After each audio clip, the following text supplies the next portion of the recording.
ऐसा है दोस्तों, तो मैं आपके सामने रखता हूँ जो इसमें प्राकथन में यानी प्रस्तावना में उन्होंने बाबा साहब ने पहले लिख दिया है ये शूद्र कौन पुस्तक में। आइए देखते हैं उनके क्या आशंकाएं थी, उनके क्या अनुभव थे इस शोध परक पुस्तक के संबंध में। शूद्र आर्य थे या भारत के आदिम जाति अथवा वे इन दोनों के मिश्रण थे, इस प्रश्न का महत्व नहीं रह गया है। वे अनादि काल में ही एक वर्ग बन गए थे, शूद्र, जो समाज का चौथा वर्ण था और शेष तीन आर्य वर्णों ब्राह्मण क्षत्रिय वैश्य से निम्न स्तरीय था। यदि यह मान भी लिया जाए कि वे आर्य न थे, तब भी तीनों वर्णों से विवाहाद संबंध स्थापित कर आर्य जैसे बन गए थे। उदाहरणार्थ शूद्रों की कुछ जातियां तो ब्राह्मण क्षत्रियों से भी बढ़ चढ़ कर हैं। संक्षेप में शूद्र आर्यों की शेष जातियों वर्णों में उसी प्रकार एकाकार हो गए जिस प्रकार इंग्लैंड की केल्टिक जाति एंग्लो सैक्सन जाति में मिलकर अपना पृथक अस्तित्व खो बैठी। यदि कभी शूद्रों का पृथक अस्तित्व था भी तो यह पूर्णतः लुप्त हो चुका है। यदि यह मान भी लिया जाए कि शूद्रों के उद्भव का विषय गवेषणी है यानी खोज का विषय है, तो अब यह प्रश्न उठाया जा सकता है कि क्या मुझे ऐसा करने का अधिकार है। मुझे यह चेतावनी दी गई है कि मुझे राजनीति पर तो बोलने का अधिकार है, किंतु धर्म और भारतीय धर्म का इतिहास मेरा क्षेत्र नहीं है। ये चेतावनी दी गई है, अस्तु मैं उसमें प्रवेश न करूं। मैं कोई स्पष्ट कारण नहीं समझ पाता जिसके कारण मेरे आलोचकों को मुझे ऐसी चेतावनी या धमकी देने की आवश्यकता पड़ी। मैं चिंतक और लेखक होने के नाते इसे व्यर्थ ही मानता हूँ। मैं तो यह भी मानने को तैयार हूँ कि मुझे राजनीति में भी दखल देने का अधिकार नहीं है। यह धमकी यदि मुझे संस्कृत भाषा का ज्ञान न होने के कारण दी जाती तो मैं इसका आधार समझता। फिर भी मैं यह मानने को बिल्कुल तैयार नहीं, क्यों संस्कृत भाषा में लिखे हुए थे सारे ग्रंथ जिनकी इन्होंने बाबा साहब ने खोज की, जिनसे जो है शूद्र आदि के बारे में, तो बिल्कुल तैयार नहीं कि संस्कृत, मैं यह बात मानने को बिल्कुल तैयार नहीं कि संस्कृत का ज्ञान न होने के कारण मैं इस विषय में लिख नहीं सकता। संस्कृत साहित्य का मात्र अल्पांश ही तो अंग्रेजी भाषा में सुलभ नहीं है। अब अंग्रेजी अनुवादकों के निरंतर 15 वर्षीय अध्ययन से यह अधिकार मुझे स्वतः ही प्राप्त हो गया है। जहाँ तक मेरी सक्षमता का संबंध है वह इस कृति से स्पष्ट हो जाएगा। मैं जहाँ फरिश्ते जाने से भय खाते हैं, मूर्ख वहाँ प्रवेश कर जाते हैं। आदर्श को दृष्टिगत रखते हुए इस वर्जित क्षेत्र में प्रवेश करने का साहस कर रहा हूँ। मेरे लिए वर्जित क्षेत्र घोषित कर दिया गया है, लेकिन क्योंकि कहा जाता है कि जहाँ फरिश्ते जाने से भय खाते हैं वहाँ मूर्ख जो है निडर होकर प्रवेश कर जाते हैं, इसलिए मैं भी इस वर्जित क्षेत्र में प्रवेश कर रहा हूँ। मेरी अपनी गवेषणा के आधार पर, खोजबीन के आधार पर प्रतिपादित मत निष्कर्ष ही इस पुस्तक की विशेषताएं हैं। इस कृति में, इस पुस्तक में 2 विशेष प्रश्न उठाए गए हैं। शूद्र कौन थे? नंबर 1 शूद्र कौन थे? नंबर 2 वे प्राचीन आर्यों के समाज का चौथा वर्ण क्यों और कैसे बने? संक्षेप में मेरा उत्तर निम्न प्रकार है। नंबर 1 शूद्र आर्यों की जातियों में सूर्यवंशीय हैं। सूर्य आर्यों की जातियों में सूर्यवंशीय हैं। नंबर 2 एक समय था जब आर्यों में केवल 3 ही वर्ण थे, ब्राह्मण क्षत्रिय और वैश्य। नंबर 3 शूद्रों का पृथक वर्ण नहीं था, न वह आर्यों के द्वितीय वर्ग क्षत्रिय वर्ण का ही एक अंग थे, क्षत्रिय ही बनाए गए थे शूद्र। नंबर 4 शूद्र राजाओं और ब्राह्मणों में निरंतर संघर्ष चला और ब्राह्मणों को शूद्रों के बीभत्स अत्याचार सहने पड़े। शूद्र राजाओं ने भी ब्राह्मणों पर बीभत्स अत्याचार किए। नंबर 5 शूद्रों के दमन से आक्रांत ब्राह्मणों ने घृणावश शूद्रों का उपनयन बंद कर दिया, उपनयन संस्कार बंद कर दिया। उन शूद्र राजाओं का, जो क्षत्रिय राजा थे, सूर्यवंशी थे, उनका जो है जब उन्होंने दमन किया ब्राह्मणों का तो उनका उपनयन बंद कर दिया। ये बाबा साहब लिखते हैं शूद्र कौन पुस्तक में अपनी खोजबीन के आधार पर। नंबर 6 लिखते हैं उपनयन विरोध में, उपनयन विरोध से शूद्रों का सामाजिक पराभव हुआ, अवनति हुई उनकी। वे सामाजिक स्तर पर इतने पतित हुए कि उन्हें वैश्यों से भी नीचे एक और वर्ण, चौथा वर्ण बनना पड़ा, यानी शूद्र वर्ण बनना पड़ा। उपनयन संस्कार का इतना प्रभाव हुआ कि ब्राह्मणों ने फिर जो है परेशान होकर के, उत्पीड़ित होकर के उन क्षत्रिय शूद्रों का, राजाओं का उपनयन संस्कार बंद कर दिया, जिससे वे सामाजिक प्रभाव हुआ, उनका अवनति हुई और उनको फिर वैश्य वर्ण के बाद चौथा वर्ण शूद्र बनाना पड़ा। इन निष्कर्षों पर मैं विद्वानों की सम्मति की उपेक्षा करता हूँ। ये मत न केवल मौलिक हैं, प्रत्युत सभी प्रचलित सिद्धांतों के विरोध में है। विद्वानों के अतिरिक्त हिंदू समाज पर इस खोजबीन की क्या प्रतिक्रिया होगी, इसकी कल्पना भी रोचक ही होगी। आज का हिंदू समाज पांच श्रेणियों में विभाजित है। पहला वर्ग पुरातन पंथी लोगों का है, जो हिंदू सामाजिक प्रणाली में कोई दोष नहीं मानते। दूसरा वर्ग आर्य समाजियों का है, वे वेदों में विश्वास व्यक्त करते हैं और किसी ऐसी बात को नहीं मानते जो वेद विहित नहीं है, वेद के अनुसार नहीं है, अनुकूल नहीं है। तीसरा वर्ग इस व्यवस्था को मृत प्राय कहता है, बेकार की व्यवस्था है, सड़ी गली मरी व्यवस्था है, क्योंकि कानूनों से मान्यता नहीं देता। चौथा वर्ग राजनेताओं का है, वे इन सब बातों से उदासीन है, उन्हें राजनीति से मतलब नहीं है, सत्ता से मतलब है, राजशाही से मतलब है, इन्हें इन बातों से, सुधारवादी बातों से कोई मतलब नहीं है। उनके लिए सामाजिक व्यवस्था में सुधार में भी अधिक महत्व स्वराज का है। पांचवा वर्ग शांत चिंतकों का है, जो सामाजिक सुधार को स्वराज से भी महत्वपूर्ण मानते हैं। राजनीतिज्ञ हिंदू दूरदर्शी नहीं है, अतः उनकी बातों पर गंभीर चिंतन करने की आवश्यकता नहीं। वे कोई ऐसा कार्य करने को तैयार नहीं जिससे उनकी राजनीतिक ख्याति को आघात पहुँचे। यह पुस्तक आर्य समाजियों पर भीषण आघात करती है। मेरे मत का उनसे दो आधारों पर मतभेद है। आर्य समाजियों से, आर्य समाजियों का विश्वास है कि आर्यों में प्राचीन काल से ही 4 वर्ण हैं। इसके विपरीत प्राचीन ग्रंथों से स्पष्ट है कि प्राचीन काल में आर्यों में केवल 3 ही वर्ण थे। आर्य समाजी यह भी कहते हैं कि वेद ईश्वर करते हैं, अतः अनादि हैं, परंतु इस पुस्तक में स्पष्ट किया गया है कि वेदों के अनेक भाग, विशेषकर पुरुष सूक्त, ब्राह्मणों ने अपनी स्वार्थ सिद्धि के लिए कालांतर में प्रक्षेप किया है। ये दोनों मत आर्य समाजियों के सिद्धांतों पर भीषण आघात करते हैं। मुझे आर्य समाजियों का विरोध करने में रंच मात्र भी खेद या संकोच नहीं है। उन्होंने हिंदू समाज में भ्रांति का प्रचार किया है।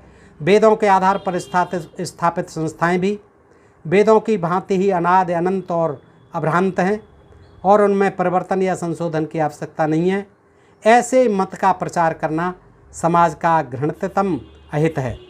मैं यह भलीभांति जानता हूँ कि जब तक आर्य समाज विचारधारा को पूर्णतः समाप्त नहीं कर दिया जाता, हिंदू समाज वांछनीय सुधारों की आवश्यकता को स्वीकृति नहीं देगा। और यह सत्कार्य मैं इस पुस्तक के माध्यम से कर रहा हूँ, कोई अन्य करे या न करे।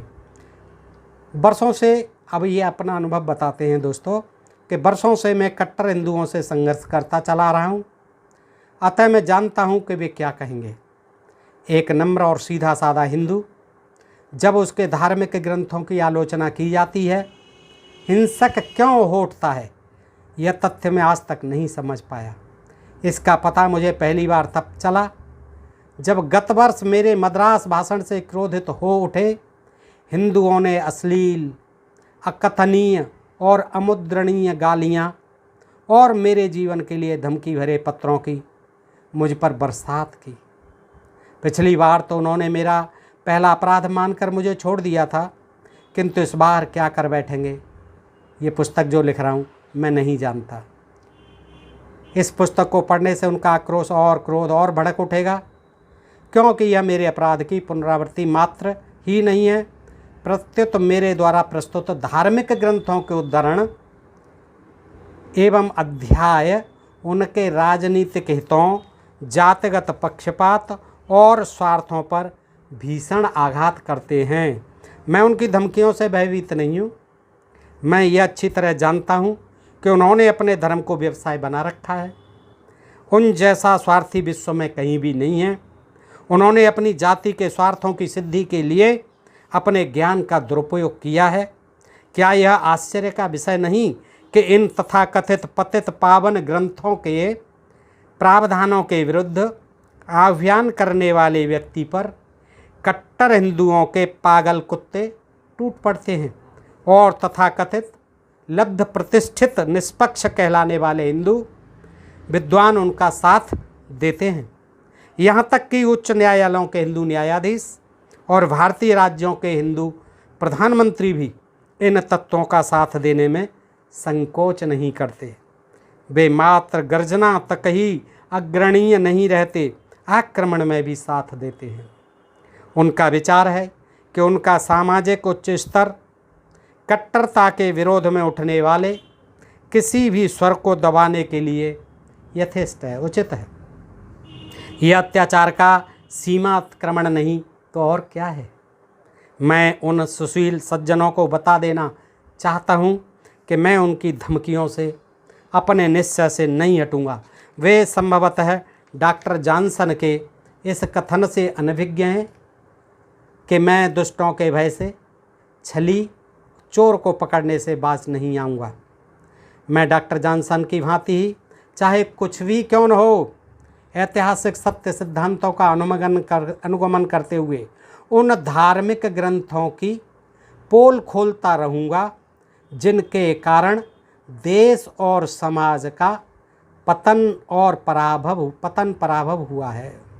देखिए कितना संकल्प करते हैं कि कुछ भी हो, चाहे कितना ही विरोध हो, कुछ भी धमकियां मिलें, गालियां मिलें, अपमान सहन करना पड़ा, लेकिन मैं अपने उस सिद्धांत का अनुगमन करने से जरा भी नहीं चूकूँगा, जरा भी पीछे नहीं हटूँगा जिनके कारण देश और समाज का पतन प्रभाव हुआ है। यानी इन धार्मिक ग्रंथों की पोल खोलने का काम मैं अवश्य करूँगा। भले ही वर्तमान पीढ़ी इसका सम्मान न करे, किंतु भावी पीढ़ियाँ इसका सम्मान करेंगी। मैं सफलता से निराश नहीं हूँ। महाकवि भवभूत ने कहा है कि समय अनंत है और पृथ्वी विस्तीर्ण। किसी दिन कोई अवश्य पैदा होगा जो मेरे मत की सराहना करेगा। कुछ भी हो, यह पुस्तक कट्टरता को चुनौती है। हिंदू समाज का एकमात्र वर्ग सामाजिक सुधारों की अनिवार्यता को मानता है। यह वर्ग इस पुस्तक का स्वागत करेगा। उनके विचार से समस्या के समाधान में एक लंबा समय और अनेक पीढ़ियों का प्रयास अपेक्षित है। अस्तु इसका अनुसंधान स्थगित करना अनुचित है। एक उत्साही हिंदू राजनीतिज्ञ भी यह मानता है कि सामाजिक संकीर्णता हर मोड़ पर संकट खड़ा कर देती है। ये कठिनाइयाँ सामयिक न होकर हर क्षण की कठिनाइयाँ हैं। मुझे प्रसन्नता है कि हिंदू समाज में एक ऐसा भी वर्ग है, यद्यपि ऐसे लोगों की संख्या अल्प ही होगी, तदपि मैं अपना पक्ष उन्हीं के समक्ष प्रस्तुत करता हूँ। स्वाभाविक है, हिंदू ग्रंथों के प्रति विद्वान ब्राह्मण की श्रद्धा तो स्वाभाविक है, किंतु एक अब्राह्मण शोधकर्ता के लिए अस्वाभाविक। इस भेद को सरलता से समझा जा सकता है। ये पवित्र ग्रंथ ब्राह्मणों द्वारा लिखित हैं और इनमें ब्राह्मणों की श्रेष्ठता और विशेषाधिकारों का वर्णन है। अतः ब्राह्मण इन ग्रंथों की पवित्रता पावनता को अक्षुण्ण क्यों न बनाए रखना चाहेंगे। यही कारण है कि इन ग्रंथों में ब्राह्मणों की श्रद्धा और अब्राह्मणों की अश्रद्धा है। अब्राह्मण यह जानकर ही कि ये तथाकथित पावन ग्रंथ ही उनके सामाजिक पराभव के लिए, अवनति के लिए उत्तरदायी हैं, ब्राह्मण विरोधी प्रतिक्रिया व्यक्त करता है। अस्तु इन ग्रंथों के प्रति मेरा श्रद्धावान न होना स्वाभाविक है।